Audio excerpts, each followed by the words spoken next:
주님께서 서로 사랑하라고 하셨잖아요. 용서하지 않으면 당신도 죄 짓는 거예요. 그건 다 지난 일이에요. 신앙인은 과거를 묻지 않죠. 처음엔 믿음의 말처럼 들렸습니다. 사랑, 용서, 평화, 화해. 신앙 안에서 얼마나 귀하고 아름다운 단어인가요? 하지만 그 말들이 한 사람의 아픔을 덮기 위해 쓰이기 시작할 때 신앙은 빛이 아니라 그림자가 됩니다. 누군가가 누군가를 아프게 했습니다. 명백한 상처였습니다. 그리고 그 상처는 치유되지도 이해되지도 않은 채 남겨졌습니다. 하지만 상처를 준 사람은 자신이 미움받는 것만을 두려워하며 예수님의 말씀을 방패처럼 들어올렸습니다. 서로 사랑하라. 그 말씀은 회개와 용서를 이끄는 진리였는데 어느새 자기 정당화와 침묵 강요의 도구가 되었습니다. 말씀이 삶을 변화시키지 못할 때 그 말은 칼이 아닌 방패가 됩니다. 자기 합리화라는 거짓을 가리는 얄팍한 방패. 진짜 사랑은 상처를 외면하지 않습니다. 진짜 용서는 눈을 맞추고 잘못을 인정한 뒤에야 비로소 시작됩니다. 진짜 신앙은 나의 추함을 감추기 위해 하느님의 이름을 사용하지 않습니다. 하느님의 말씀은 때로는 나를 찌르고 쓰리고 눈물 나게 해야 합니다. 회개 없는 위로는 거짓이고 상처를 외면한 평화는 침묵의 폭력일 수 있습니다. 신앙을 방패로 사용하다니요. 이 말은 외침이 아니라 눈물입니다. 진실이 외면당한 자리에서 누군가 홀로 무너진 자리에서 조용히 하느님을 향해 묻는 물음입니다. 신앙은 방패가 아닙니다. 신앙은 나를 세우는 빛이어야 하고 말씀은 나를 찌르는 칼이어야 합니다.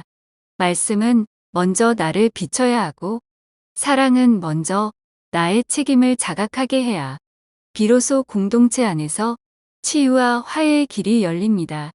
오늘 혹시 나도 누군가의 상처 앞에서 말씀을 방패로 들고 있지는 않은지 잠시 눈을 감고 조용히 돌아봅니다.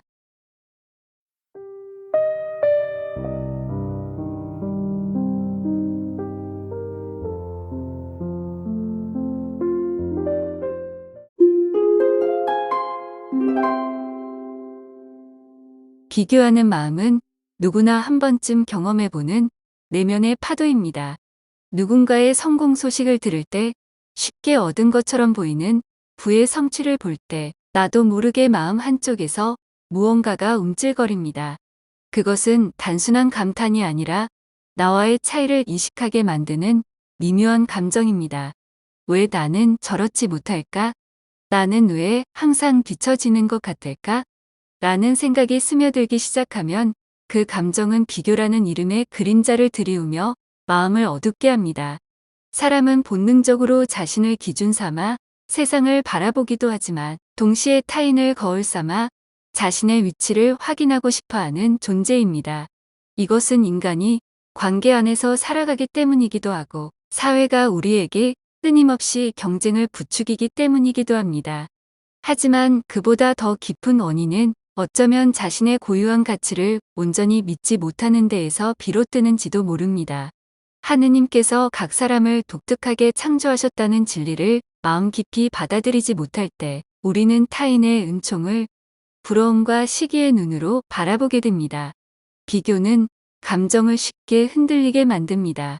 감사보다는 불만이 커지고 나에게 주어진 은총은 흐려져 보이며 결국 자신이 작고 초라하게 느껴지기도 합니다.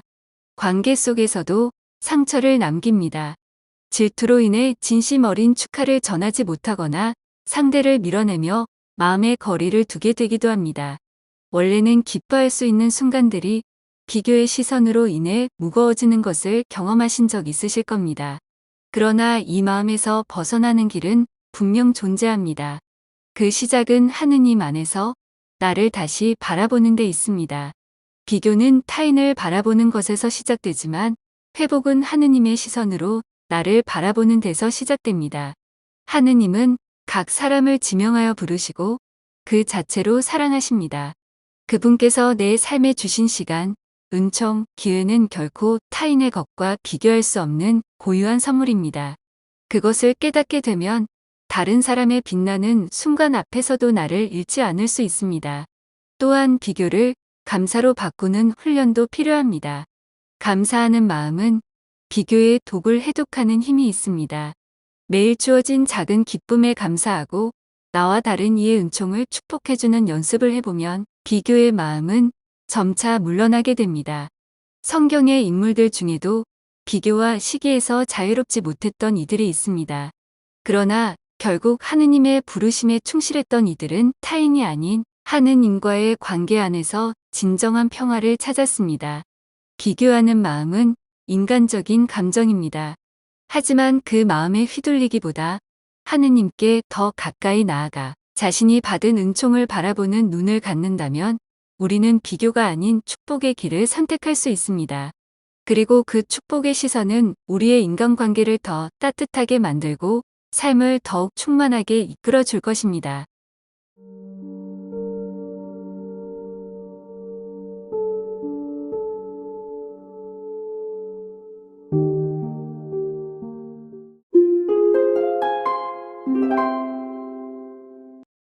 잘못을 기억조차 못하는 사람 앞에서 우리는 어떻게 해야 할까요? 살다 보면 정말 속상한 순간을 마주합니다. 우리는 어떤 사람의 말 한마디, 스치는 행동 하나에 마음 깊이 상처받습니다. 며칠이고 때론 몇 달이고 그 기억에 머물며 마음을 쓰다듬어야 하는데 말이지요. 그 사람은 아무 일 없다는 듯 웃고 대화를 이어갑니다. 심지어 우리가 무엇 때문에 상처받았는지도 기억하지 못합니다. 그럴 땐 참 억울하지요. 우리는 여전히 그날을 기억하는데 그 사람은 너무도 태연합니다. 그 무심함이 우리를 더 아프게 합니다. 정말 기억하지 못하는 걸까? 아니면 모른 척하는 걸까? 그 답 없는 물음 속에서 우리는 더 외롭습니다. 하지만 문득 이런 생각도 듭니다. 혹시 그 사람 역시 자신을 보호하기 위해 어떤 기억을 꺼내지 못하고 있는 건 아닐까요? 가끔은 너무 아픈 기억이라 차라리 지워버리는 선택을 하기도 하니까요. 우리 각자의 방식으로 상처를 감추고 살아남기 위해 애쓰는 것일지도 모릅니다. 우리는 여전히 기억하지만 그 기억을 하느님께 가져가면 어떨까요? 상처받은 우리의 마음을 그분 앞에 고백하고 그 사람의 마음도 함께 올려드리는 겁니다. 주님, 저희의 이 기억을 받아주세요. 그리고 저희 안에 평화를 주세요. 용서란 모든 걸 잊는 게 아니라 기억 속에서도 여전히 사랑하려는 노력일지도 모릅니다. 진심을 전했는데도 받아들여지지 않을 수 있습니다. 그렇다고 진심이 사라지는 건 아닙니다. 하느님은 우리의 진심을 누구보다 잘 아시는 분이니까요. 우리가 할 수 없는 회복은 하느님께서 하실 수 있음을 믿으며 기도로 그 사람을 품고 우리 마음의 짐도 그분께 맡겨봅니다. 오늘 우리 함께 이렇게 기도해 볼까요?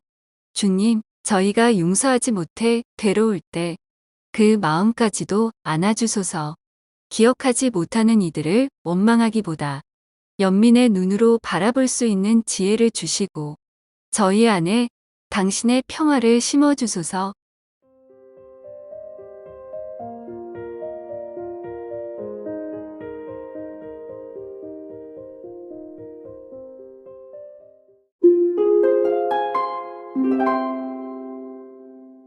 사람과의 관계는 참 복잡합니다. 어떤 사람은 늘 곁에서 힘이 되어 주지만 또 어떤 사람은 필요할 때만 연락하거나 자신에게 이득이 될 때만 다가오기도 합니다. 처음에는 반가울 수도 있지만 반복되다 보면 점점 마음이 불편해지고 이용당하는 기분이 들기도 합니다. 그렇다면 우리는 이런 계산적인 사람들을 어떻게 대하고 지혜롭게 관계를 맺어야 할까요? 성경을 보면 예수님께서도 비슷한 상황을 경험하셨습니다. 많은 사람들이 기적을 보기 위해 예수님을 따랐지만 정작 중요한 순간에는 예수님을 외면하거나 떠나갔습니다.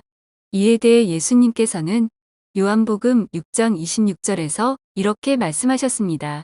내가 진실로 진실로 너희에게 말한다. 너희가 나를 찾는 것은 표징을 보았기 때문이 아니라 빵을 배불리 먹었기 때문이다. 예수님께서는 사람들의 본심을 알고 계셨습니다. 어떤 사람은 진정으로 예수님을 따랐지만 또 어떤 사람은 단순히 기적과 이익을 기대했습니다. 우리도 인간관계에서 이런 상황을 마주할 때가 많습니다. 상대가 우리를 진심으로 아끼는지 아니면 필요할 때만 찾고 이용하려 하는지를 구별하는 것은 매우 중요합니다. 필요할 때만 연락하는 사람들에게 계속 맞춰주다 보면 우리의 감정과 에너지가 점점 소모됩니다. 하지만 성경은 모든 사람과 화평을 유지하되 스스로를 보호할 지혜도 가져야 한다고 가르칩니다. 마테오복음 10장 16절에는 뱀처럼 슬기롭고 비둘기처럼 순박하게 되어라 라는 말씀이 있습니다. 이 말씀은 우리가 단순히 착하기만 할 것이 아니라 상황을 지혜롭게 판단하고 행동해야 한다는 의미입니다. 계산적으로 행동하는 사람들에게 무조건 맞춰줄 필요는 없습니다. 때로는 거리를 두고 공평한 관계를 유지하는 것이 현명한 방법이 될 수도 있습니다. 또한 경조사 때만 연락하는 사람도 종종 있습니다. 평소에는 별다른 관심을 보이지 않다가 경조사 때만 형식적으로 연락하는 경우 그 관계가 얼마나 진정성이 있는지 고민해 볼 필요가 있습니다. 성경에서는 이렇게 말씀합니다. 로마 신자들에게 보낸 서간 12장 15절에는 기뻐하는 이들과 함께 기뻐하고 우는 이들과 함께 우십시오. 라는 말씀이 있습니다. 진정한 관계란 기쁜 순간뿐만 아니라 힘든 순간에도 함께하는 것일 것입니다. 반대로 단순한 의무감이나 체면 때문에 관계를 유지하려고 애쓸 필요는 없습니다. 경조사는 꼭 알리고 싶을 때만 공유해도 충분합니다. 중요한 것은 우리를 진심으로 아껴주는 분들과 깊은 유대감을 맺는 것입니다. 마테오복음 7장 12절에서 예수님께서 가르쳐 주신 황금률도 이와 같은 맥락입니다. 그러므로 남이 너희에게 해주기를 바라는 그대로 너희도 남에게 해주어라. 이것이 율법과 예언서의 정신이다. 이 말씀은 우리가 다른 사람에게 친절과 배려를 실천해야 한다는 가르침입니다. 하지만 그것이 무조건적인 희생을 의미하는 것은 아닙니다. 상대방이 필요할 때만 우리를 찾는다면 그 관계에 대해 다시 생각해 볼 필요가 있습니다. 예수님께서도 모든 사람에게 무조건적으로 다가가신 것이 아니라 당신을 진정으로 따르는 분들과 더 깊게 교제하셨습니다. 인간관계에서 가장 중요한 것은 관계의 주도권을 우리 스스로에게 두는 것입니다. 누군가가 우리를 필요할 때만 찾고 일방적으로 관계 유지를 하려 한다면 반드시 그 흐름을 따라갈 필요는 없습니다. 대신 우리를 진정으로 아껴주는 사람과 더 의미 있는 관계를 맺는 것이 현명한 선택일 것입니다. 살면서 우리는 수많은 사람을 만나고 다양한 관계 속에서 성장하게 됩니다.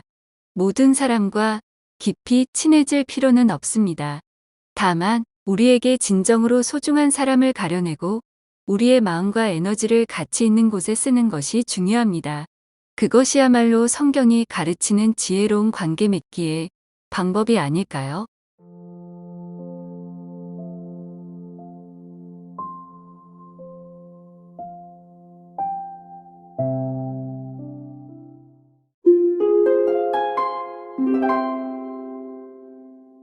웃음은 흔히 행복의 상징으로 여겨집니다. 누군가 웃고 있는 모습을 보면 자연스럽게 그 사람이 만족스럽고 즐거운 상태일 것이라고 생각합니다. 하지만 웃음이 항상 긍정적인 감정을 의미하는 것은 아닙니다. 오히려 웃음은 때로 내면의 슬픔, 외로움 혹은 불안을 감추기 위한 방패가 되기도 합니다. 잠언 14장 13절은 이렇게 말합니다. 웃으면서도 마음은 괴롭고 기쁨이 근심으로 끝나기도 한다. 이는 웃음이 반드시 기쁨이나 행복을 드러내는 것이 아니라는 점을 분명히 보여줍니다. 생각해보면 우리는 일상 속에서 자신의 진짜 감정을 숨기며 웃는 법을 배워왔습니다. 사회는 우리에게 늘 괜찮아 보이기를 요구합니다. 잘 지내요? 라는 인사말에 아니요, 힘들어요 라고 대답하는 사람은 드뭅니다. 대개 우리는 밝게 웃으며 네, 잘 지내요 라고 답합니다. 그러나 그 웃음 뒤에는 고단한 마음이 숨어 있을지도 모릅니다. 겉으로 보이는 웃음만 보고 상대방의 상태를 단정 지어버리는 경우 우리는 그 사람의 진짜 감정을 알아차리지 못한 채 지나치곤 합니다. 그렇다면 우리가 마주치는 웃음이 진짜인지 아니면 감춰진 감정을 드러내지 않기 위한 방편인지 어떻게 알 수 있을까요? 성경은 우리가 겉모습에만 의존하지 말고 그 이면을 살펴보라고 가르칩니다. 그러나 주님께서는 사무엘에게 말씀하셨다. 겉모습이나 키 큰 것만 보아서는 안 된다. 나는 이미 그를 배척하였다. 나는 사람들처럼 보지 않는다. 사람들은 눈에 들어오는 대로 보지만 주님은 마음을 본다. 사무엘기 3권 16장 7절의 말씀은 우리가 상대방의 마음을 헤아리기 위해 더 깊은 관심과 주의를 기울여야 함을 말해줍니다. 누군가의 웃음이 어색하게 느껴진다면 단순히 지나치기보다는 조심스럽게 다가가 그 감정을 물어볼 필요가 있습니다. 웃음이 다 같은 웃음이 아닙니다. 웃음은 여러 가지로 분류할 수 있습니다. 진심에서 우러나오는 웃음, 억지로 짓는 웃음, 긴장 완화를 위한 웃음 등 다양한 형태가 있습니다. 흥미로운 점은 우리가 상대방의 웃음에서 이러한 미묘한 차이를 무의식적으로 감지할 수 있다는 것입니다. 눈빛의 변화, 표정의 미세한 움직임, 목소리 톤의 떨림 같은 작은 단서들이 웃음의 진실을 암시할 수 있습니다. 이런 순간에 중요한 것은 상대방의 감정을 진심으로 이해하려는 태도입니다. 로마 신자들에게 보낸 서간 12장 15절에서는 기뻐하는 이들과 함께 기뻐하고 우는 이들과 함께 우십시오. 라고 말합니다. 이 말씀은 상대방의 기쁨뿐만 아니라 슬픔에도 함께하라는 권고입니다. 누군가 억지로 웃고 있다면 그 감정을 알아차리고 조심스럽게 다가가 정말 괜찮으신가요?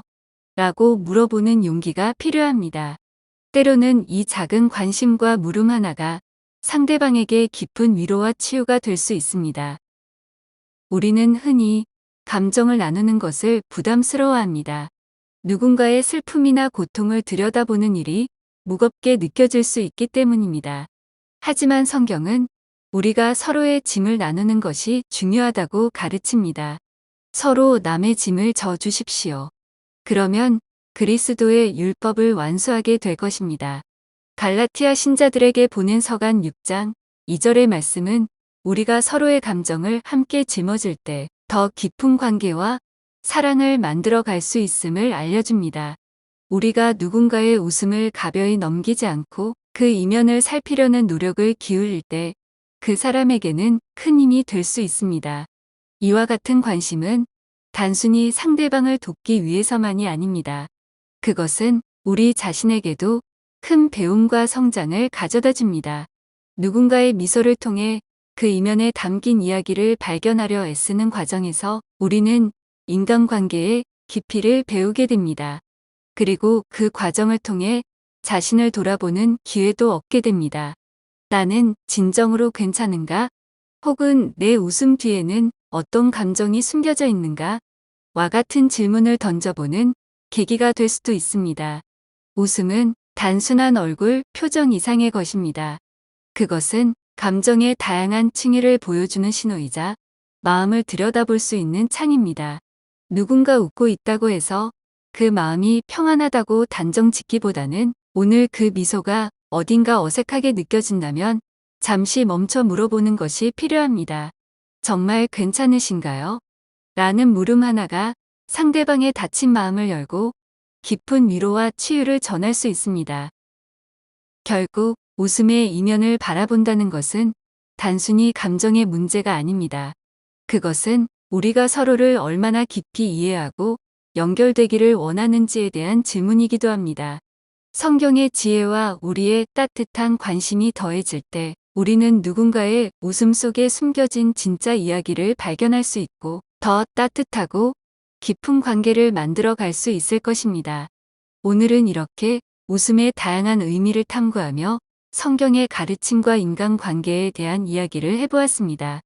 오순기의 진실을 바라보려는 여러분의 관심과 이해가 더 많은 사람들의 마음을 위로할 수 있기를 바랍니다.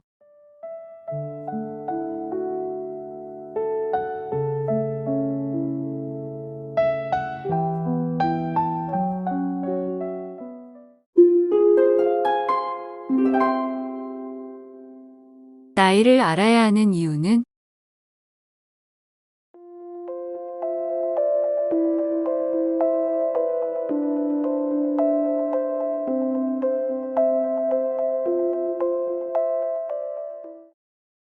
한국 사회에서는 호칭과 존댓말의 사용이 매우 중요한 요소입니다.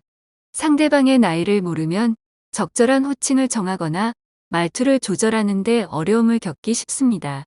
예를 들어 처음 만난 사람이 동안이라 어릴 것이라 짐작하고 말을 놓았다가 나중에 연장자라는 사실을 알게 되면 큰 신뢰가 될 수 있습니다. 이런 경우 서로 이해하고 사과가 오간다면 관계가 유지될 수 있지만 알고도 여전히 같은 태도를 고수한다면 상대는 불쾌함을 느끼고 거리두기나 관계 단절로 이어질 수 있습니다. 반대로 나이 차이가 얼마 나지 않는데도 과하게 존댓말을 사용할 경우 지나친 거리감이 생겨 친밀한 관계로 발전하기 어려울 수 있습니다. 결국 나이에 관한 문제는 관계의 센스를 요구하는 미묘한 영역입니다. 특히 연장자의 입장에서는 치사하게 구는 사람 또는 꼰대라는 소리를 듣지 않기 위해 불편함을 느껴도 의견을 표현하지 못하고 조용히 물러나는 경우도 많습니다. 따라서 관계를 맺을 때는 상대의 나이를 가늠하려는 섬세함, 그리고 존중과 유연함을 바탕으로 한 태도 조절이 중요합니다. 신앙은 결국 존중에서 시작됩니다. 하느님을 경외하는 사람이 사람을 함부로 대하지는 않을 것입니다. 나이를 묻는 일도 그 사람의 삶을 헤아리려는 겸손의 표현이 될 수 있습니다. 우리는 누군가의 나이를 알 때 그 사람의 하루가 아닌 살아온 시간 전체를 바라보는 눈을 갖게 됩니다. 그로 인해 존댓말은 억지 예절이 아닌 마음의 표현이 되고 호칭은 거리감이 아닌 관계의 다리가 되죠. 이름을 묻고 나이를 묻는 일, 그 단순한 과정이 사실은 존중과 이해, 그리고 올바른 관계의 시작점이 될 수 있음을 우리는 일상 속에서 자주 잊고 사는 경우가 있습니다. 하지만 기억해야 합니다. 말보다 태도가 먼저이고 친근함보다 존중이 먼저임을 말이죠.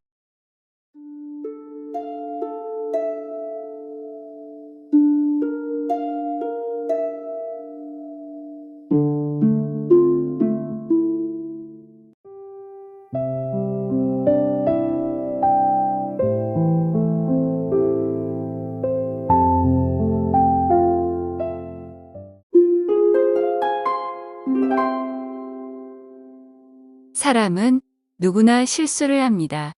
그러나 그 실수를 인정하는 사람과 그렇지 않은 사람 사이에는 깊은 차이가 존재합니다. 자신의 잘못을 아는 사람은 반성하고 성장하지만 자신의 잘못을 모르는 사람은 같은 실수를 반복할 뿐입니다. 용서는 우리가 할 수 있는 일이지만 신뢰는 단순히 결심한다고 회복되는 것이 아닙니다. 용서는 한순간의 선택이지만 신뢰는 오랜 시간에 걸쳐 쌓아야 하는 것입니다. 콜로새 신자들에게 보낸 서간 3장 13절에 누가 누구에게 불평할 일이 있더라도 서로 참아주고 서로 용서해 주십시오. 주님께서 여러분을 용서하신 것처럼 여러분도 서로 용서하십시오. 라는 말씀을 묵상해 보세요. 형제의 갈등과 오랜 거리감. 어느 가정에 나이 차이가 많이 나는 형제가 있었습니다. 형은 직설적인 성격이었고 사회생활을 하느라 늘 밖으로 나다니는 상황이었습니다. 반면 동생은 사회생활 없이 조용한 성향으로 집에서 부모와 함께 지내는 시간이 많았습니다. 부모는 자연스럽게 동생과 더 친밀했고 형제 간의 문제가 터질 때마다 일방적으로 동생의 편을 드는 것이 일상이었습니다. 형의 말은 제대로 들어보지도 않고 동생이 피해자라고 믿었습니다. 형제는 어린 시절부터 가족애와 형제애를 제대로 배우지 못한 채 훈육이 부족한 가정에서 성장했습니다. 어느 날 동생은 형이 한 일상적인 말 한마디에 분노를 참지 못하고 형을 두드려 팼습니다. 결국 큰 싸움이 벌어졌습니다. 그 모습을 보는 부모는 그들을 방치했습니다. 이 사건을 계기로 형은 독립을 했고 동생과 긴 세월 연락을 끊었습니다. 동생은 형과 멀어진 후에도 형의 작은 단점을 찾아내어 가족들에게 이야기하며 형을 깎아내리려 했습니다. 하지만 정작 자신의 모습이 타인에게 어떻게 보이는지는 철저히 관리했습니다. 세월이 흘러 형은 자신의 인내 부족과 용서하지 못한 마음을 돌아보게 되었습니다. 자신도 동생에게 심하게 했던 일들이 떠올라 회개하게 되었습니다. 그동안 자신이 동생을 이해하려 하지 않았던 순간들, 동생에게 무심했던 순간들이 생각났습니다. 그러나 그러면서도 한참 어린 동생의 행동이 여전히 여운으로 남았습니다. 내가 형으로서 더 넓은 마음을 가졌어야 했을까? 하지만 동시에 과거의 상처가 완전히 사라지지는 않았습니다. 동생은 한때 형을 깊이 시기했고 형을 무시하고 깎아내리는 태도를 보였습니다. 형이 아무리 자신을 돌아보아도 동생이 자신의 잘못을 인정하지 않는 한 관계가 다시 원만해질 수 있을지 확신할 수 없었습니다. 보이지 않는 거리, 보이지 않는 긴장감. 동생은 형을 예민한 사람으로 치부하며 주변 사람들에게도 말을 조심하라고 했습니다. 겉으로는 갈등이 사라진 것처럼 보였지만 이는 동생이 형을 배려해서가 아니라 형이 예민하다고 생각했기 때문이었습니다. 형이 또다시 화를 내거나 멀어질까봐 동생은 최소한의 선을 지키는 듯했지만 그것은 진정한 존중에서 비롯된 것이 아니었습니다. 그렇게 해서 형과 동생은 겉으로는 평화로운 관계를 유지하게 되었습니다. 하지만 그 관계는 너무도 얕고 위태로웠습니다. 깊은 신뢰 없이 유지되는 관계는 언젠가 다시 깨질 수밖에 없었습니다. 형은 동생이 원하는 친밀함을 허용하면 또다시 존중과 배려의 경계가 무너지고 결국 과거의 문제들이 다시 떠오를 것을 우려했습니다. 그러므로 형도 조심할 수밖에 없었습니다. 형은 동생이 자신을 예민한 사람으로 생각하며 조심스럽게 대하는 것이 불편했습니다. 하지만 동시에 그 거리감이 무너지면 다시 상처받을 것이 두려웠습니다. 다시 가까워지면 동생은 언젠가 또다시 바닥을 드러내는 태도를 보일지도 몰랐습니다. 형은 자신이 용서했으니 과거의 일을 잊고 관계를 회복해야 한다고 생각하면서도 마음 한구석에서는 경계를 허물 수 없었습니다. 깊은 대화를 시도했지만 닫힌 문. 형은 자신의 감정을 솔직하게 털어놓았습니다. 오랜 시간 쌓여있던 감정을 표현하며 동생과 진정한 화해를 하고 싶었습니다. 그러나 동생은 자신도 무시당한 적이 있다며 억울한 마음을 표현했지만 구체적인 이야기는 피했습니다. 나는 그런 감정을 드러내는 게 싫어. 동생은 자신의 불만을 언급하면서도 끝까지 자신의 감정을 깊이 나누려 하지 않았습니다. 형은 자신이 모든 걸 솔직하게 털어놓았기에 후련했지만 동생은 여전히 형에게 불만이 남아 있었습니다. 형은 동생이 자신의 잘못을 인정하지 않았고 진정으로 용서받으려 하지 않았다고 느꼈습니다. 나는 다 털어놨는데 동생은 자기 속마음을 끝까지 말하지 않았어. 결국 나만 다 보여준 셈이잖아. 깊은 대화를 시도했음에도 불구하고 형은 여전히 찝찝했습니다. 한 사람만 모든 감정을 드러내고 다른 사람은 여전히 벽을 세운다면 그것이 과연 진정한 화해일까요? 그렇다면 이런 상황에서 그들의 이상적인 태도와 해결 방법은 무엇일까요? 함께 고민해보면 우리들의 인간관계에도 도움이 되지 않을까요? 먼저 형의 이상적인 태도입니다. 형은 동생을 용서는 하되 신뢰는 신중하게 쌓아야 합니다. 그리고 과거의 상처를 반복하지 않도록 동생과의 건강한 경계를 설정해야 합니다. 이렇게 동생이 바뀌기를 기대하기보다 자신의 태도를 조절하는 편이 더 평화롭게 지낼 수 있는 방법이 될 수 있습니다. 다음은 동생의 이상적인 태도입니다. 동생은 나이 차이가 많은 형에 대한 시기심을 다스려야 합니다. 경쟁자가 아닌 형으로 대해야 합니다. 그것부터 출발하여 자신의 잘못을 돌아보고 인정해야 합니다. 잘못을 기억해서 구체적으로 무엇이 잘못이었는지 말하고 진심 어린 사과를 해야 합니다. 형과의 관계를 회복하기 위해 신뢰를 쌓는 노력이 필요합니다. 마지막으로 부모의 이상적인 태도. 부모는 형제 간의 갈등을 방관하지 말고 적극적으로 개입했어야 합니다. 형과 동생이 서로의 감정을 이해할 수 있도록 객관적으로 판단하여 중재자 역할을 해야 합니다. 형제 간의 신뢰 회복을 돕되 억지로 친밀함을 강요하지 않아야 합니다. 용서는 했지만 신뢰는 다릅니다. 잠언 3장 5절에서 6절에는 내 마음을 다하여 주님을 신뢰하고 너의 예지에는 의지하지 마라. 어떠한 길을 걷든 그분을 알아 모셔라. 그분께서 내 앞길을 곱게 해 주시리라. 라는 말씀이 있습니다. 우리는 하느님의 뜻에 따라 용서를 실천해야 하지만 모든 관계를 무조건적으로 회복할 필요는 없습니다.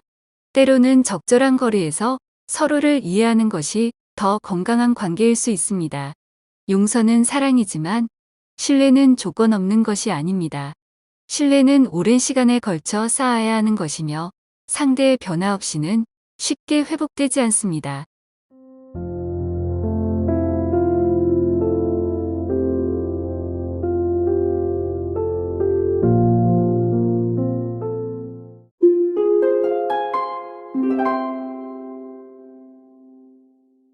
친근함이라는 이름의 무례함. 나이가 어린 사람이 존중의 선을 넘을 때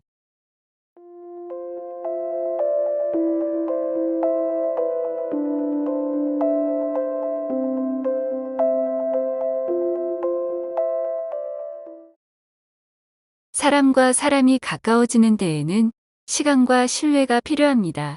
하지만 우리는 종종 친근함이라는 감정에 기대어 그 과정을 생략하려는 경향이 있습니다.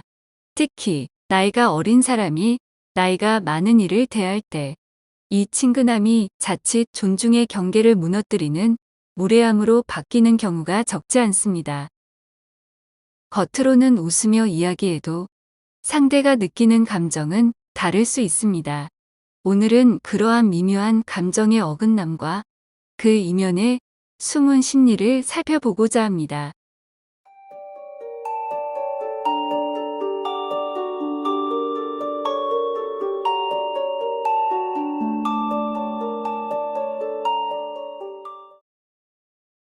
이 친근함이 곧 편해도 된다는 착각. 요즘 세대는 위계보다는 수평적인 관계를 선호합니다. 나이 차이 안 다져요. 그냥 친구처럼 대해요라는 말이 자연스럽게 오갑니다. 그러나 이것이 곧 편하게 대해도 되는 사람이라는 허락으로 이어질 때 상대는 불편함을 느낄 수 있습니다.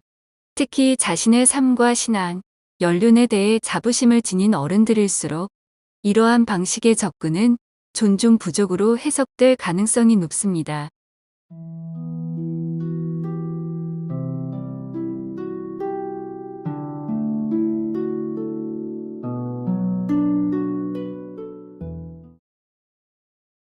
이 의도는 친근함, 결과는 자기중심. 나이가 어린 사람은 종종 자신의 의도에 집중합니다. 나는 좋은 마음으로 한 말이다. 편하게 지내고 싶었다는 생각이 강합니다. 하지만 관계는 내가 어떤 마음이었는가 보다 상대가 어떻게 느꼈는가를 중심에 두어야 합니다. 표현은 가볍고 부드럽지만 상대는 무시당하거나 가볍게 여겨졌다는 감정을 경험할 수 있습니다. 여기서 불쾌감은 시작됩니다.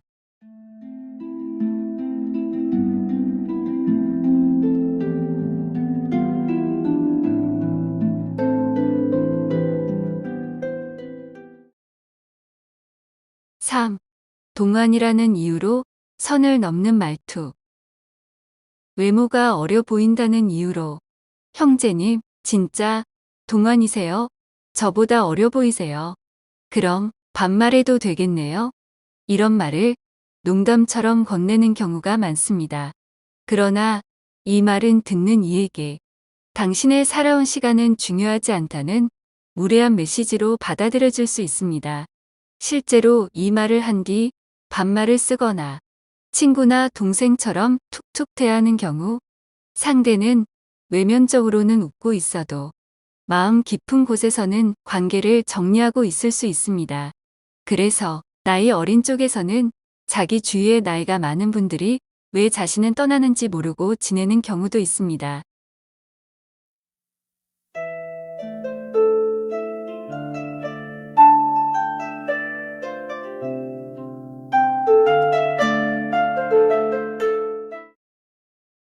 4. 반말이 아니라 태도가 문제입니다. 나이 어린 쪽에서 눈치를 채고 제가 반말해서 기분 나쁘셨어요? 라고 묻는 경우도 있을 수 있습니다. 그러나 반말 자체보다 더 중요한 것은 태도와 말투에 담긴 시선입니다. 예를 들어, 그건 좀 아니지 않아요? 요즘엔 그렇게 안 해요. 아, 형제님은 너무 옛날 스타일이세요. 이런 말은 겉보기에는 웃으며 하는 존댓말이지만 상대에게는 비꼬거나 무시하는 태도로 느껴질 수 있습니다. 즉, 무례함은 말의 높낮이보다 태도의 얕음에서 비롯됩니다.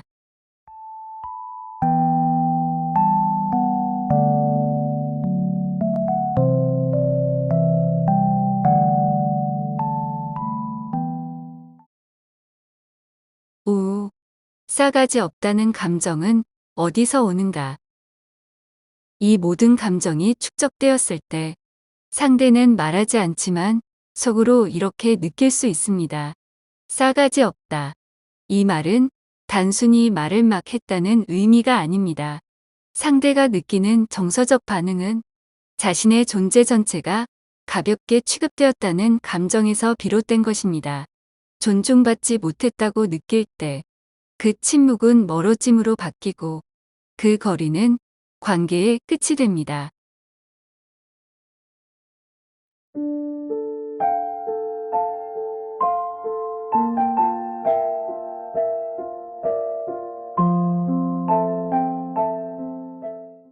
관계에서 정말 중요한 것은 무엇일까요? 친근함은 거리를 줄여줍니다. 하지만 존중은 마음의 문을 열게 만듭니다. 어린 사람이 선배나 어른과 관계를 맺을 때 편하게 지내고 싶은 마음은 이해됩니다. 그러나 그 마음이 진심이라면 먼저 그분의 삶과 신앙, 존재의 자리를 인정하는 태도부터 갖추어야 합니다. 신앙 안에서 나이는 숫자가 아니라 기도의 깊이와 같은 무게입니다. 그 깊이를 가벼이 넘어서려 할 때 관계는 소음이 되고 마음은 다치게 됩니다.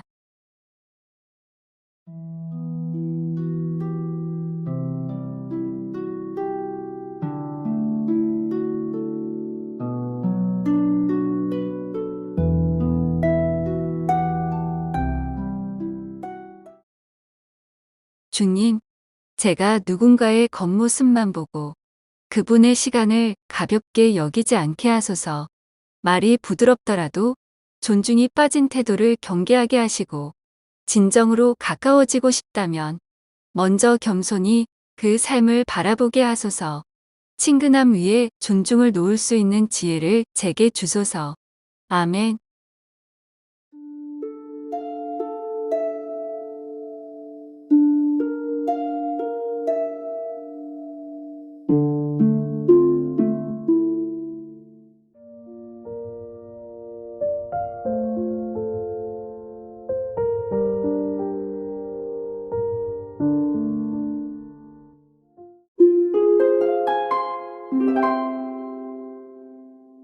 잔소리는 일상에서 흔히 접하는 말이지만 듣는 사람과 하는 사람의 입장은 다릅니다.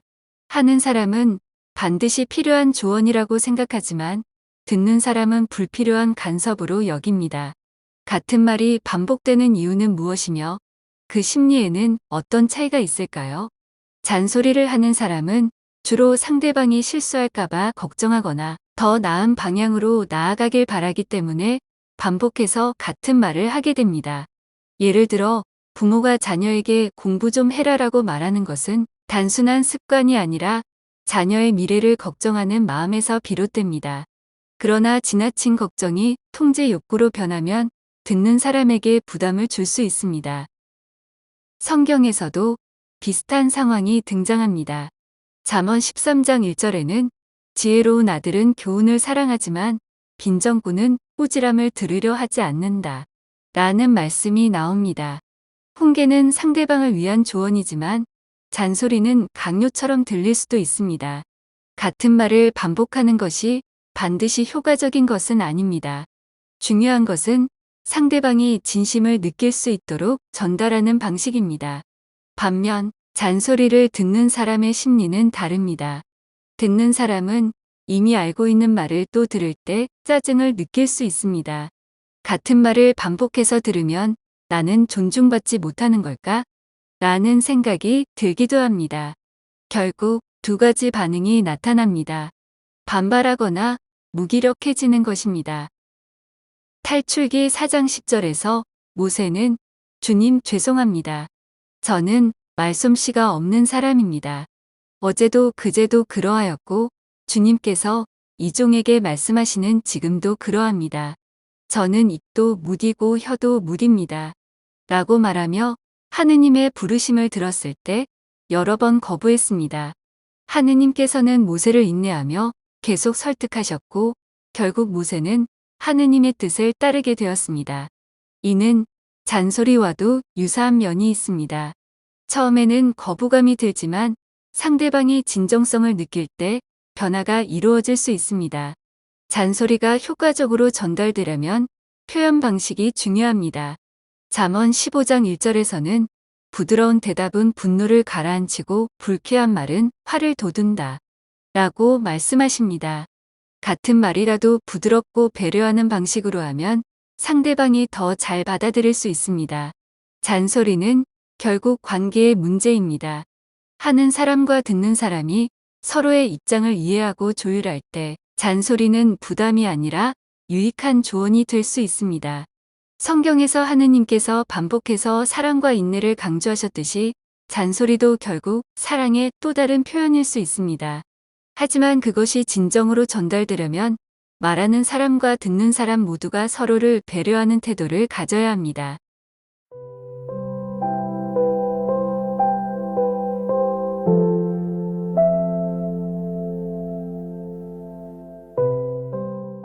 이 콘텐츠가 마음에 드신다면 구독과 좋아요도 부탁드립니다. 구독과 좋아요는 콘텐츠 제작에 큰 힘이 됩니다. 감사합니다.